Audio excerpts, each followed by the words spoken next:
সালামু আলাইকুম। কেউ কথা রাখেনি, লিখেছেন সুনীল গঙ্গোপাধ্যায়।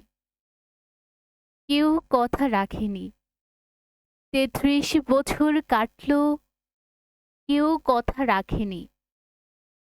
ছেলেবেলায় এক দুষ্ট মেয়ে তার আগমনী গান হঠাৎ থামিয়ে বলেছিল, কত সুন্দর টমেটোর শুক্লা ক্ষেত এটা। দ্বাদশীর দিন এটা কিন্তু অন্তরটুকু শুনিয়ে যাবে। ফলন অনেক সুন্দর হয়েছে এটা। তারপর কত আশা চন্দ্রভূ করি আপনার অমাবস্যা চলে গেল, ক্যান্টনমেন্টের পশ্চিম পাশে এই যে এটা কিন্তু সেই ক্যান্টনমেন্টের রোড। দুষ্টুমি আর এই এলো এই না। ক্যান্টনমেন্ট ২৫ সরকারি বছর ক্যান্টনমেন্ট। প্রতীক্ষায় এই আছি। ক্যান্টনমেন্টের মামা পশ্চিম ভারির পাশে মাঝে এই নাদের আলী টমেটোর বলেছিল, ক্ষেতটিতে বড় দেখেন হো কত ডাঁটাটা ফলন খুল, মাশাআল্লাহ।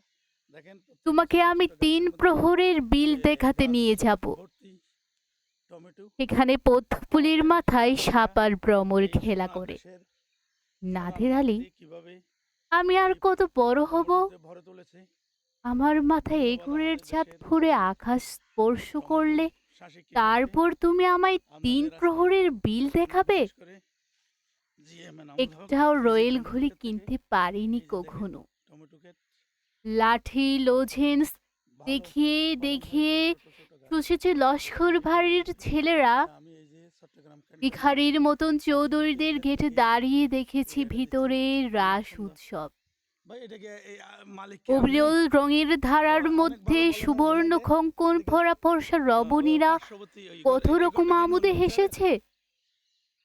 আমার দিকে তারা ফিরেও চায়নি। আমাদের ওই যে এই বিদ্যাপীঠের বাবা আমার কাজ এই ছুঁয়ে শিক্ষক বলেছিলেন, নবী স্যারের দেখিস ঘর মনে হয় এটা। একদিন এর পাশেই